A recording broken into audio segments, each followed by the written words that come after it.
আমার ভাইরা, আল্লাহ রাব্বুল আলামিন যেহেতু নিয়ে যাবেন তার কাছে, এজন্য আমাদের উচিত শিক্ষা ব্যবস্থায় যতদিন মা বাবা সম্পর্কে গুরুত্বপূর্ণ কোনো তথ্য আমাদের শেখানো না হয়, বিভিন্ন আলেমদের মুখে, বিশেষ করে ওয়াজ মাহফিলে, তাফসির মাহফিলে, মিলাদ মাহফিলে, মসজিদের খুতবায় যেখানে যতটুকু পান নিজে পড়াশোনা করে হলেও অন্তত আপনার বিবেক তো সায় দেয় যে আমার মা বাবা আমার আপনজন, তাই না?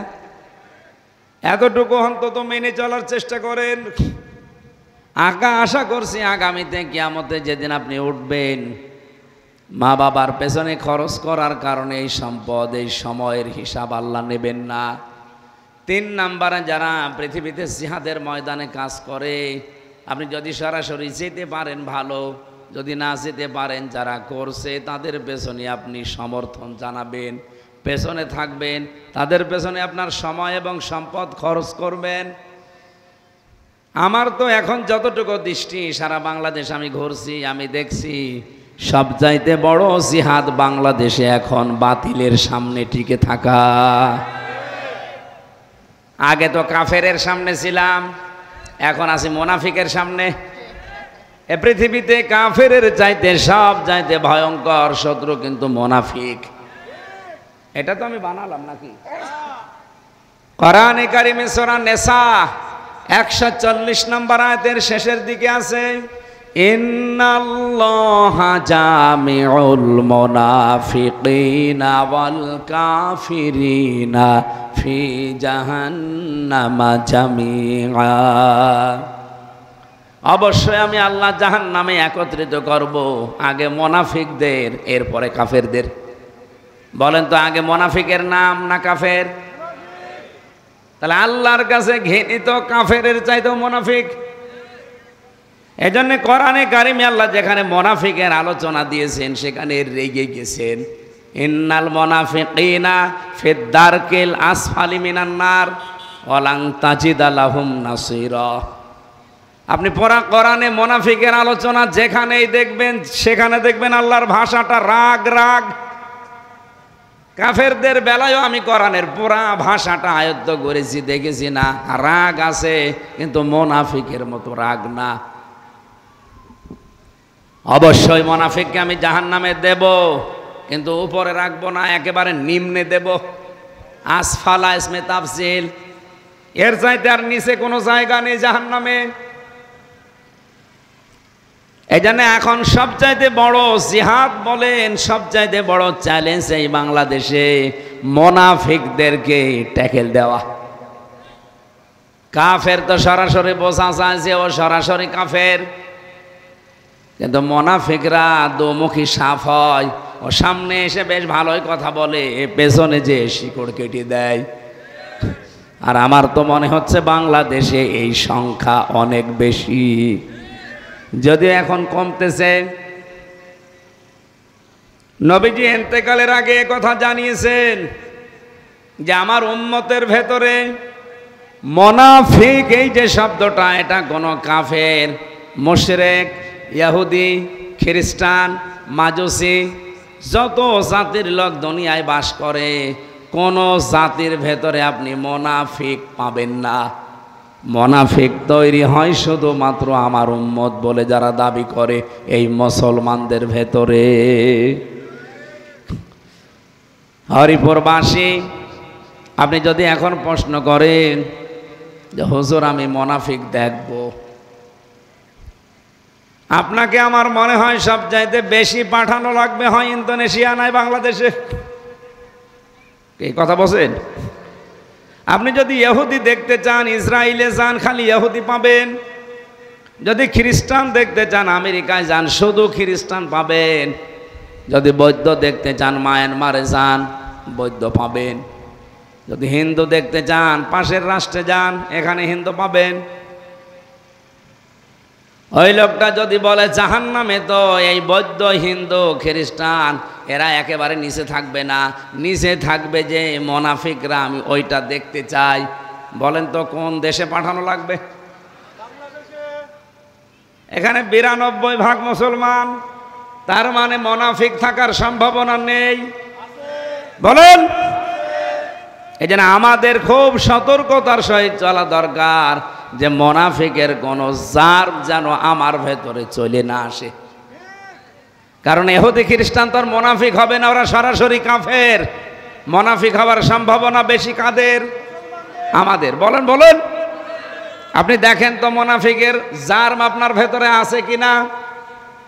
সেলুনে যদি চুল কাটতে যায় কেউ, দাড়ি কাটে, গোপ কাটে, আমরা দেখেছি সেভ করতে গিয়ে এই লোকটাকে সেভ করেছে, ওই ব্লেড দিয়ে যদি আমারে সেভ করে আমি মেনে নেব। সেলুনারে বলবো ভাই নাপিত ভাই দাঁড়ান, ওই ওই ওই ব্লেডটাকে খোলেন, কারণ ওর মুখে যদি জার্ম থাকে ওইটা যদি কেটে যায়, ওই রক্ত যদি আমার এখানে লাগে আমার ওই জার্ম চলে আসতে পারে।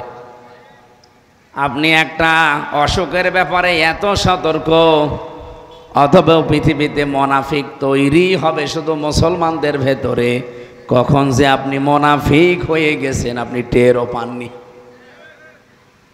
আয়াতুল মুনাফিকি সালাসা, ইদা হাদ্দাসা কাযাবা, কাযিবানা কাযাবা, ওয়া ইদা ওয়াদা আখলাফা, ওয়া ইদা তুমিনা খান। বুখারী শরীফের হাদিস।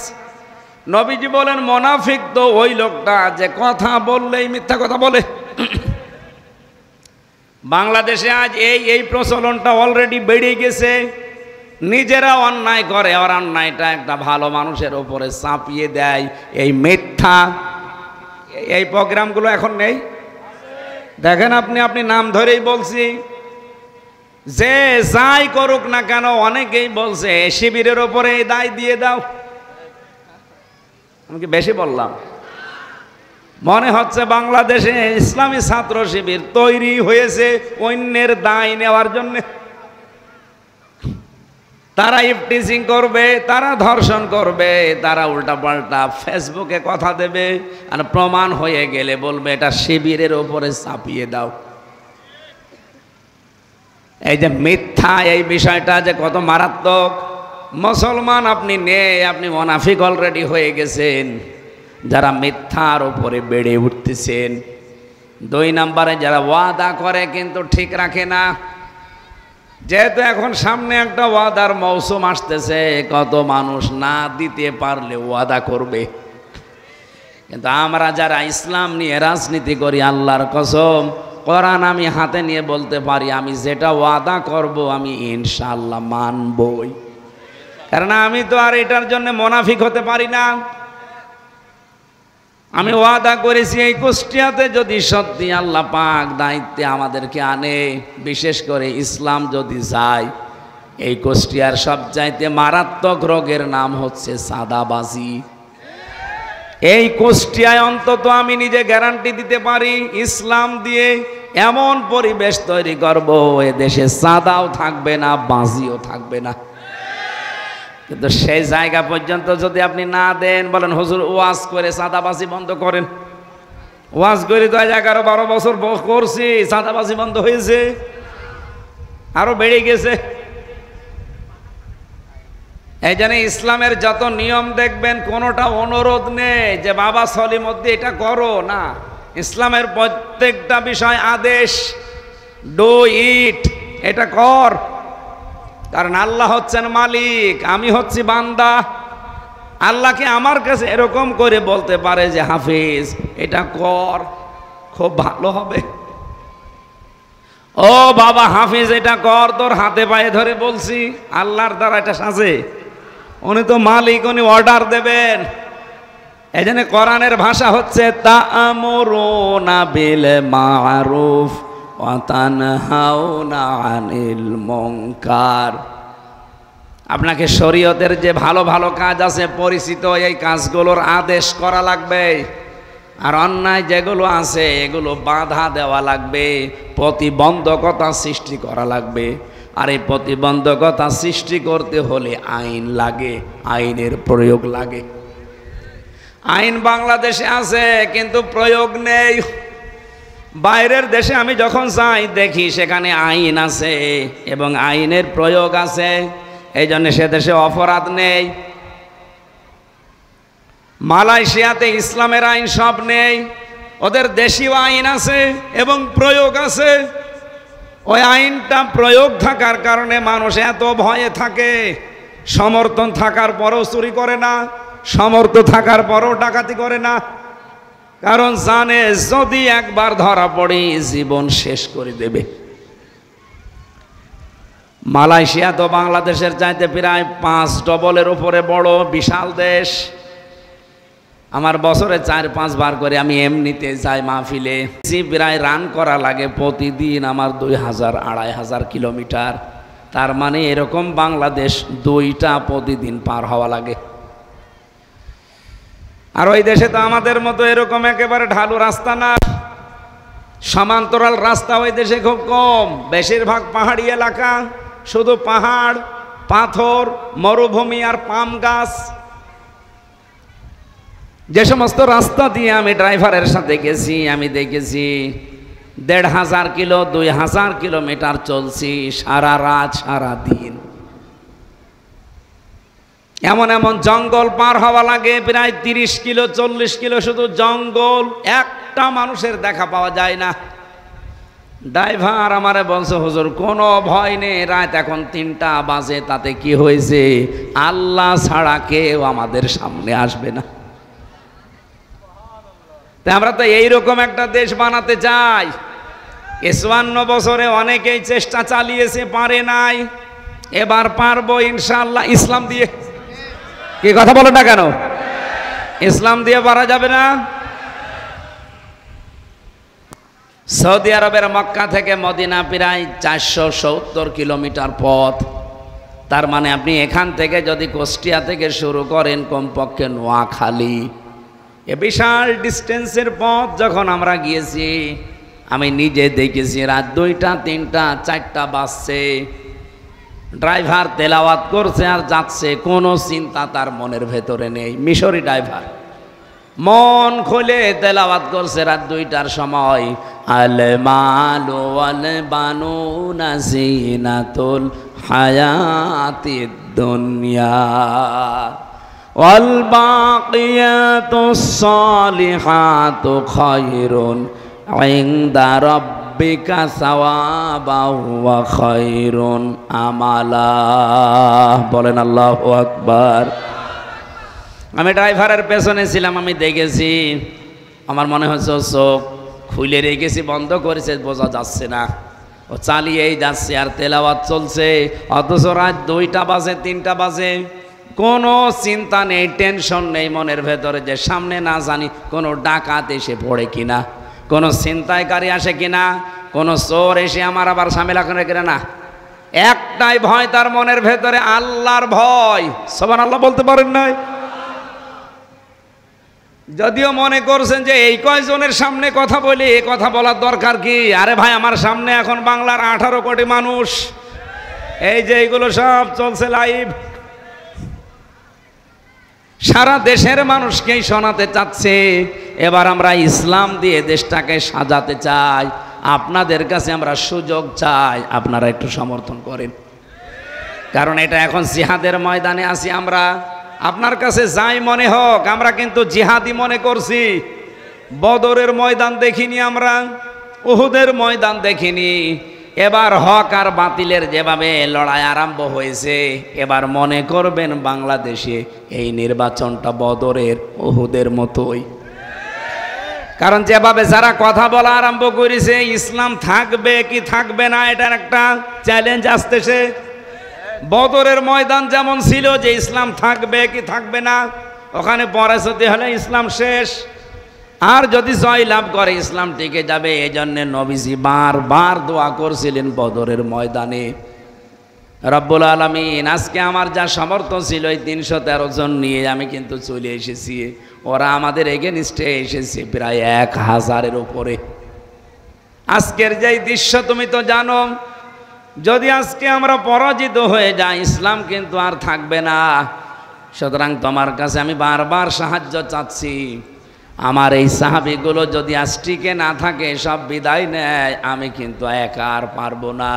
আল্লাহ পাক সঙ্গে সঙ্গে 1000 ফেরেশতা নাজিল করেছেন।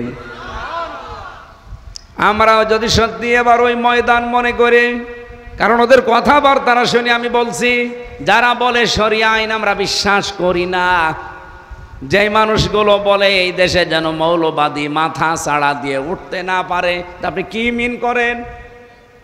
আমরা কি থাকবো না থাকবো না সেটা আপনাদের কথাবার্তারাই বুঝে ফেলেছি যে এটাই আমাদের মরণ, কামড় দেওয়া লাগবে, এটাই আমাদের শেষ। ইসলাম নিয়ে তো দূরের কথা, জীবন নিয়েও টিকে থাকা কঠিন হয়ে পড়বে। এই কারণে এবার আমার মনে হয় এদেশে যারা হালকা ইমানদার তারা পর্যন্ত জোট বেঁধে ফেলেছে যে এবার সব দেখা শেষ, ইসলামের বাংলাদেশ। এটা চান কারা কারা দেখি? লিল্লাহে তাকবীর। সব হাত তুলেছে না কিছু মানুষ হাত তোলেনি? ঠিক আছে, আলহামদুলিল্লাহ। আমি জানি এখানে কোনো মুনাফিক কোনো কাফের আসে নাই, আর ওগুলো আসবেও না। ওরা আরো বিরোধিতা করেছে সে ১৫০০ বছর আগে, এখনো করছে, ভবিষ্যতেও করবে। সুতরাং কাফের মুনাফিক আমার কোনো দরকার নেই, ইমানদার ৫টা হলে ওইটাই যথেষ্ট। ৩১৩ জন নিয়ে যদি ১,০০০-এর মোকাবেলা করা যায়, বাংলাদেশের জরিপ এখন ১৮ কোটির ভেতরে ৭ কোটি ২০ লাখ মানুষ চাচ্ছে দেশে ইসলাম কায়েম হোক। সুতরাং যতই নড়াচড়া করেন মামা, মাথা কিন্তু ধরা হয়ে গেছে। যতই নড়াচড়া করেন কিছুই হবে না। এরপরে বহির্বিশ্বের, বিশেষ করে মুসলিম দেশগুলো এবং খ্রিস্টান দেশ যারা আছে, আমি হিসাব করে দেখলাম, লা তাজিদান্না আশাদ্দান নাসি আদাওয়াতাল লিল্লাযিনা আমানুল ইয়াহুদা ওয়াল্লাযিনা আশরাকু ওয়ালা তাজিদান্নাহুম আহরাসান নাসি আলা হায়াতি ওয়া মিনাল্লাযিনা আশরাকু। দুইটা আয়াতে আল্লাহ কথা দিয়েছেন একরকমই, কিন্তু বক্তব্যটা আলাদা। রব্বুল আলামিন বলেন, হে নবী আপনি দেখবেন দুনিয়াতে সমাদ, লাম ইয়ালিদ ওয়া লাম ইউলাদ ওয়া লাম ইয়াকুল লাহু কুফুওয়ান আহাদ। বলেন এই আয়াতের ভেতরে কি আছে? আল্লাহর একাত্মবাদের ঘোষণা আছে। কি? আল্লাহ কয়জন? বলেন বলেন। এখানে আহাদ নেই, আল্লাহর কোনো অভাব আছে, এজন্য এখানে সমাদ নেই। আল্লাহর মতো কেউ নেই, তার থেকে কেউ আসে না, তিনিও কার থেকে নেই, এজন্য লাম ইয়ালিদ ওয়া লাম ইউলাদ, তার সমকক্ষ কেউ হতে পারবে না, কুফুওয়ান আহাদ। বলেন তো এর ভেতরে রেসালাতের ঘোষণা কই? বল, যারা আছেন বলেন তো দেখি। সূরা ইখলাস যে পড়লাম, যে ব্যাখ্যাটা দিলাম, এটা সব পরিচয় কার? রাসূলুল্লাহর কোনো পরিচয় আছে? আছে। ওর মাথা তার কাটা হলেও বলছে আছে। আছে কোনটা? এই যে কুল, হে নবী আপনি বলেন, রেসালাতের ঘোষণা হয়ে গেল না? কুল হুয়াল্লাহু আহাদ, আপনি বাংলা লিখতে হলে লেখা লাগবে হে রাসূল, হে নবী আপনি বলুন। অথচ কুলের ভেতরে কি এগুলো ছিল? রেসালাতের ঘোষণা নেই এমন কোন আয়াত নেই। ফালিয়াহদারিল্লাযীনা ইউখালিফুনা আন আমরিহি আন তুসিবাহুম ফিতনাতুন আও ইউসিবাহুম আযাবুন আলীম। সতর্ক থাকবা, আল্লাহর রাসূলের সিদ্ধান্তের বাইরে কোনো কাজ যদি দুনিয়ায় হয়ে যায়, ১ নম্বরে বিপর্যয় নেমে আসবে, ২ নম্বরে কঠিন শাস্তি আসতেছে। বলেন নাউজুবিল্লাহ। আমার হরিপুরবাসী, আমি যেটা বোঝাতে চাচ্ছিলাম, যেহেতু জিহাদের ময়দানে টাকা পয়সা খরচ করলে, সময় দিলে হিসাব দেওয়া লাগে না, আর বাংলাদেশে এখন সামনে ইসলাম থাকবে কি থাকবে না, মুসলমানদের মুসলমানিত্ব থাকবে কি থাকবে না, সেরকম একটা চ্যালেঞ্জ আসতেছে। এই জন্যে আমরা এইটাকেও জিহাদের ময়দান মনে করছি। এই জন্যে আমাদের সময় যদি ব্যয় হয় হবে, যদি অর্থ ব্যয় হয় হবে।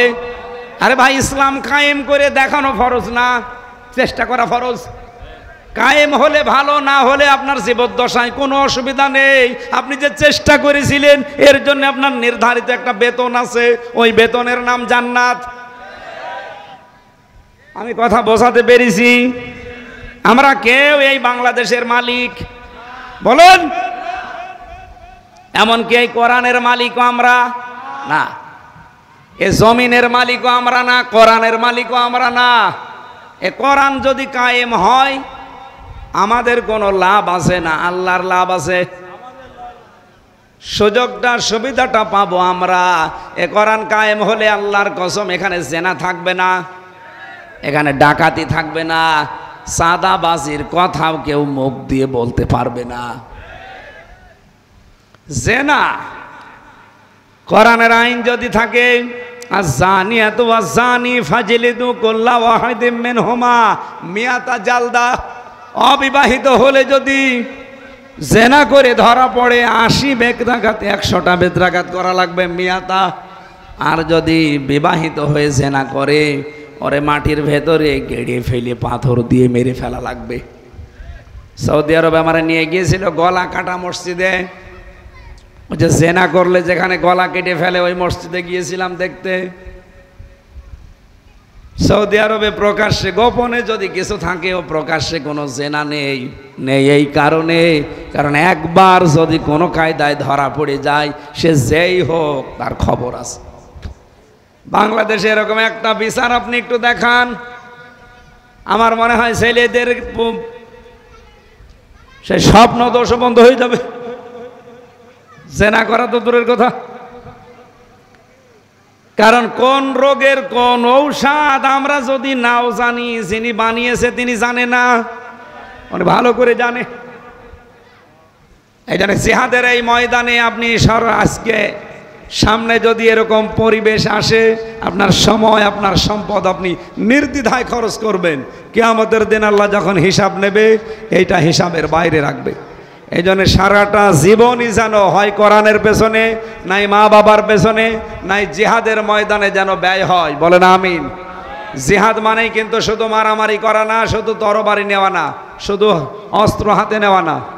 আপনি যে একজনের সাথে ইসলামের কারণে একটু বাক বিতনটা করলেন, একটু উচ্চ স্বরে কথা বললেন, এইটাও জিহাদ। কথা বুঝতেছেন? এই যে আমার আগে যে কথা বলছিল, ওর কথা কোন দিক থেকে কোন দিকে বলিস আমি হালকা পাতলা শুনলাম। যাই বলুক, ও যে হুঙ্কার দিয়েছে, এ হুঙ্কারে আমার মনে হয় যারা মুনাফিক ওরা মনে করছে না এখানে মনে হয় কিছু আছে। এটা একটা কৌশল। সম্মানিত ভাইরা, আমরা যারা সত্যি আজকে কোরআনের এই ময়দানে আসলাম, আমরা আজকে অবশ্যই খুশি। মানুষ আমাদের কম বেশি এটা ফ্যাক্টর নয়। আমি আসতে পেরেছি কোরআনে কারিম শোনার জন্য, নবীর জীবনী শুনতে, এইটাই সাকসেস। পৃথিবীতে আল্লাহ যদি কারো উপরে খুশি হয় বেশি, তাকে 4টা জিনিস দেয়। আপনি দেখেন তো আল্লাহ আপনার উপরে খুশি আছে কিনা।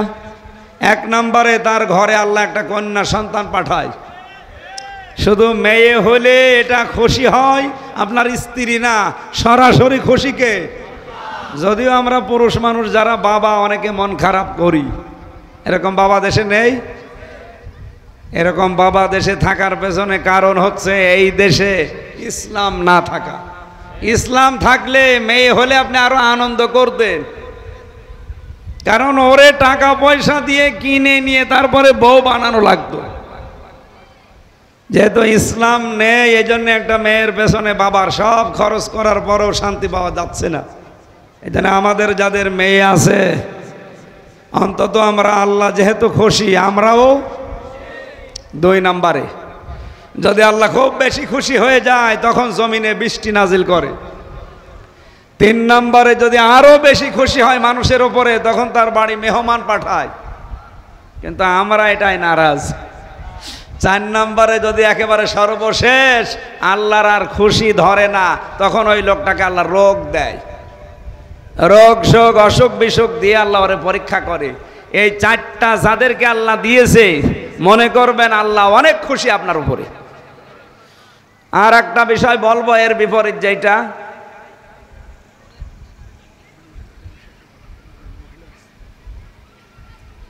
আমি তো আন্দাজে বললে আবার বানানো বলা হয়ে যাবে। হাদিস তিরমিজি শরীফ, আল্লাহ রাব্বুল আলামিনের নবী বলেন, এই পৃথিবীতে আল্লাহ সব চাইতে বেশি নারাজ হয় যখন, কিন্তু বান্দা ওইটা পেয়ে সব চাইতে খুশি। আর আল্লাহ সব চাইতে বেশি নারাজ। তার 1 নম্বরে হচ্ছে যৌতুক। আমারে মামা, অনেক মামা বলছে নাউজুবিল্লাহ, ওর কয়দিন পরে বিয়ে, ও তো ধরা খাবে। হ্যাঁ, আলহামদুলিল্লাহ। তাহলে আল্লাহর সব চাইতে বেশি বেজার হয়ে যায়, নারাজ হয়ে যায়, আর মানুষ বেশি বেশি খুশি হয়। কয়টা কারণে? 4টা।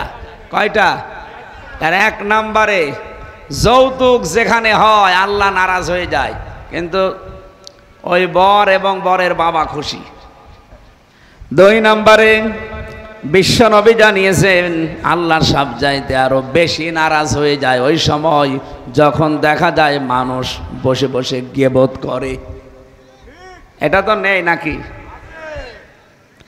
3 নম্বরে বেশি আল্লাহ আরো বেশি যখন নারাজ হয়, রেগে যায়, কিন্তু মানুষ খুব আনন্দ পায়, খুশি হয়। 3 নাম্বার কারণ হচ্ছে মিথ্যা কথা বলা।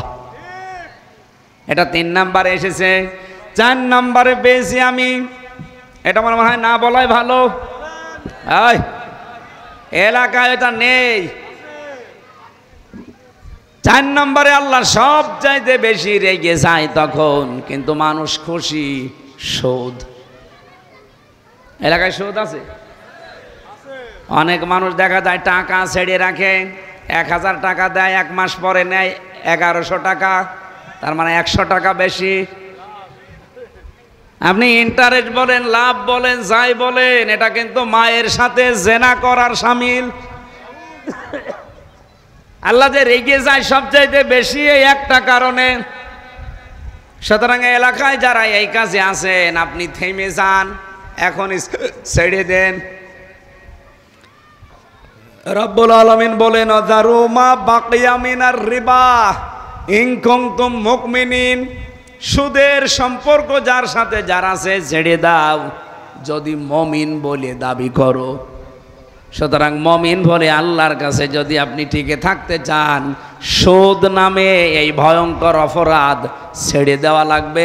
যদিও এই দেশে এখন আমরা পারছি না। হ্যাঁ, এটা পারা যাবে ওই সময় যখন এই দেশে যাকাত ভিত্তিক অর্থনীতি কায়েম হবে, ব্যাংকগুলো সব ইসলামী শরিয়া আইন অনুযায়ী চলবে। তখন আপনি চেষ্টা না করলেও টাইট হয়ে যাবেন, আপনি পারবেন না। বলে ব্যাংকে সুদ ছাড়া চলে, সৌদি আরবে চলছে না, আফগানিস্তানে চলছে না, ব্যাংক চলে না সুদ ছাড়া, ওদের তো চলছে কি করে? এই দেশেও চলবে।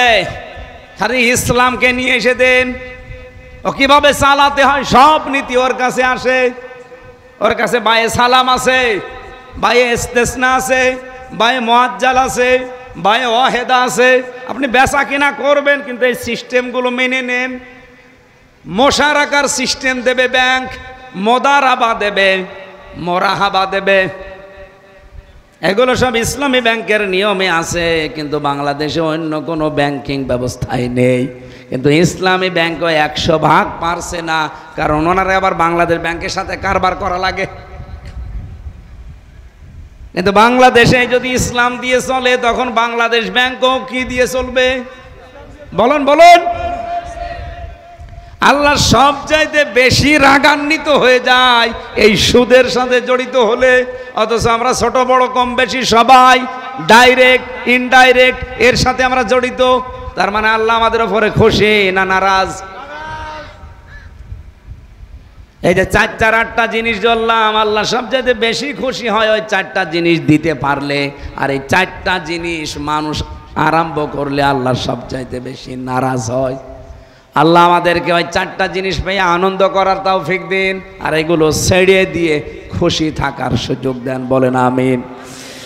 সূরা আরাফের 157 নম্বর আয়াতের প্রথম অংশে ছিল আল্লাযীনা যারা ইয়াত্তাবিউনার রাসূলান নাবিয়্যাল উম্মিয়া, এই পৃথিবীতে অনুসরণ করবে এমন একজন নবী, এমন একজন রাসূল যার পরিচয় এখানে আল্লাহ 3টা দিয়েছেন।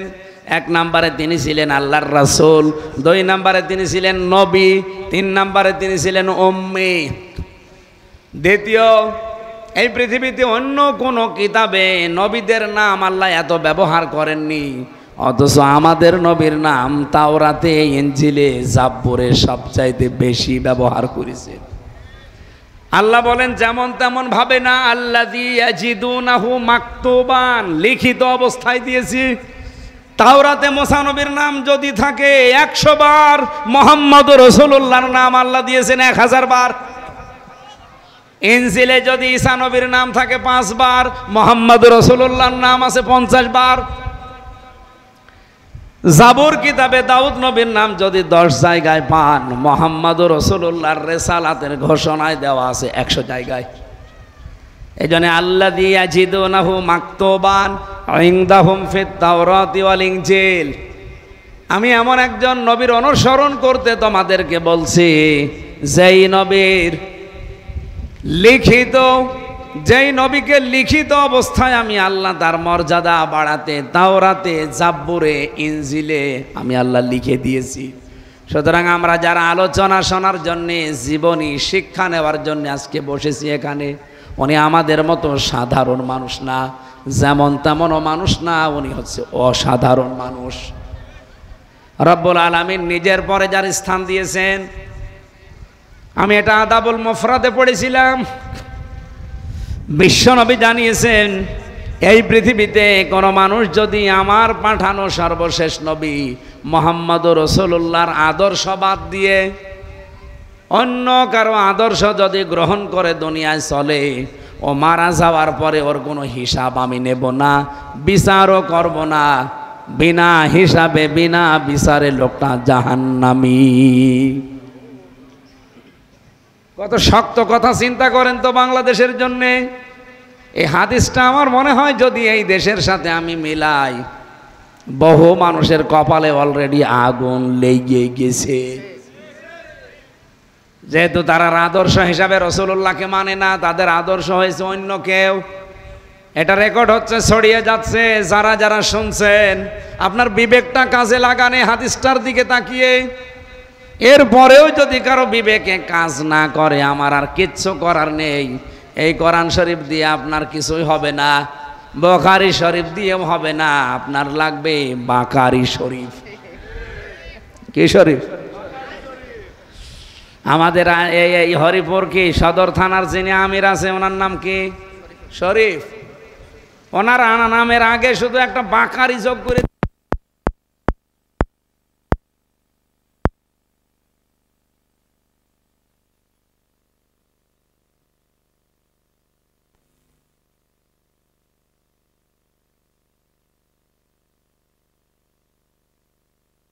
তো জায়গা মতো গুইতো মারছে, তাহলে তো আমার সমস্যা না, সমস্যা আপনার।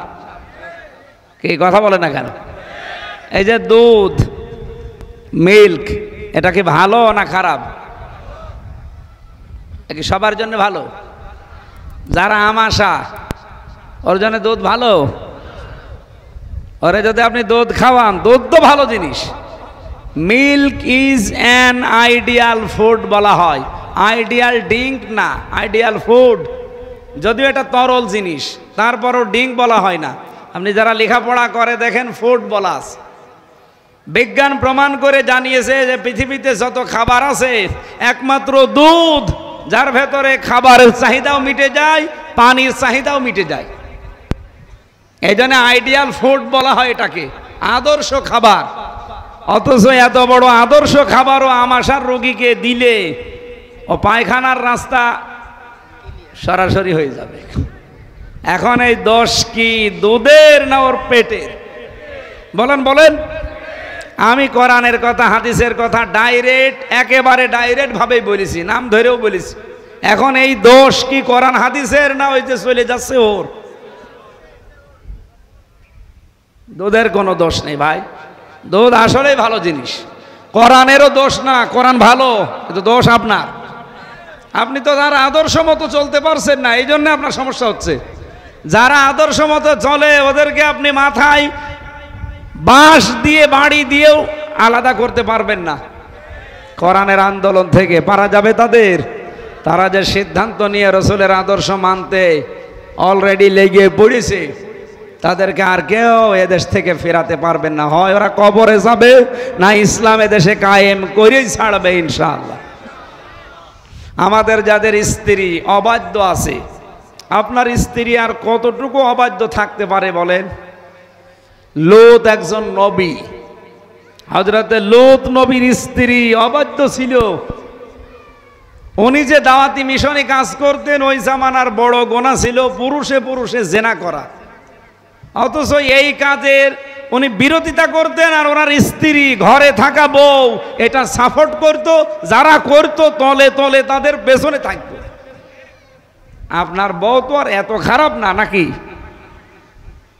সুতরাং মা বোন যারা এসেছেন তাদের সাথে আচরণ ভালো করা লাগবে। নবীজি বলেন পুরুষের ভেতরে উত্তম পুরুষ ওইটা যে তার স্ত্রীর কাছে উত্তম। এবার আমরা অনেকেই ধরা খেয়ে যেতে পারি। হাদিস পড়ছিলাম, একটা মানুষ স্ত্রীর সাথে মারামারি গন্ডগোল এমনকি অনেক কিছু হয়ে গেছে, বউ আর রাখবে না, বাদ দিয়ে দেবে, তালাক দেবে। এই কথাগুলো বলতে নালিশ আকারে নিয়ে এসেছে খলিফা হযরত ওমরের কাছে। বাড়ির বাইরে দাঁড়িয়ে শোনে হযরত ওমরকে তার স্ত্রী যা তা বলে কথা বলছে। লোকটা অনেকক্ষণ শুনলেন, শুনে কিচ্ছু আর না বলে চলে যাচ্ছে। হযরত ওমর বাড়ি থেকে বের হয়ে দেখে একটা লোক এসেছে কিন্তু চলে যাচ্ছে। ডাক দিয়ে বললেন, ভাই এদিকে আসেন, আমার কাছে যারা আছে কিছু না কিছু চাই বা বলে, আপনি মনে হচ্ছে কিছু বলতে এসেছিলেন, চলে যাচ্ছেন কেন? লোকটা বলে, খলিফা আমার বলার দরকার নেই। কেন? কারণ আমি যে নালিশ দিতে এসেছিলাম, এসে আমি তার জবাব পেয়ে গেছি। আমি বোর সাথে গন্ডগোল করে আপনার সাথে নালিশ দিতে এসেছিলাম, এসে দেখছি আপনি বোর গরম শোনেন, আপনার কাছে বলে করবো কি? হযরত ওমর তাকে হাত ধরে বসালেন, মাথায় গায়ে হাত দিয়ে বললেন, ভাই আমার বাড়িতে যে স্ত্রী এতক্ষণ আমারে গরম দিচ্ছিল ওটা আমার সন্তানের মা। আমাকে বাবা ডাক শোনাতে গিয়ে সে তার জীবনের উপরে রিস্ক নিয়েছে। এই কথা বলে না কেন? একটা মানুষ যখন সন্তান জন্ম দেয় সে কিন্তু ধরেই নেয় যে বেঁচে থাকলেও থাকতে পারি, মরে গেলেও যেতে পারি। আমার ম্যাডাম এই 3 নাম্বার যে বাচ্চাটা হাফসা জান্নাত, ওরে যেই দিন রেখে আমার কাছে, ও তো জন্ম নেবে, আগের যে 2টা আছে ওই 2টাকে আমার কাছে রেখে যখন যাচ্ছিল, ওই দিন ওর কান্না দেখেছিলাম, হাও মাও করে কাঁদতেছে। ও যদিও প্রায় 19 ব্যাগ রক্ত লেগেছে, ওই দিন প্রায় 3 দিন একাধারে আইসিইউতে ছিল, লাইফ সাপোর্ট যেটা বলা হয়। আমি ধরেই নিয়েছিলাম সবাই যে না আর মনে হয় ফিরবে না, ডাক্তাররা পর্যন্ত আশা ছেড়ে দিয়েছিল। তার মানে ওরা এই নিয়ত নিয়ে যায়। আমারে বারবার বলছিল যে 2টা মেয়ে রেখে গেলাম, এরা যেন এতিমের মতো না থাকে, আমি যদি ফিরে না আসি। মানে ওরও বিশ্বাস যে ফিরে নাও আসতে পারি। তার মানে এত বড় একটা রিস্ক নিয়ে যেই মেয়েটা আপনাকে বাবা ডাক শুনিয়েছে, সে মেতরের কাজ পর্যন্ত করে এই বাচ্চাদের জন্যে, এত কিছু কষ্ট যে সহ্য করছে, তা তার একটু গরম শুনলে সমস্যা কি? তাই বলে আজকে থেকে মেয়েরা মনে করছে পাওয়ার পেয়ে গেলাম, দরকার হয় গায়ে হাত তুলবো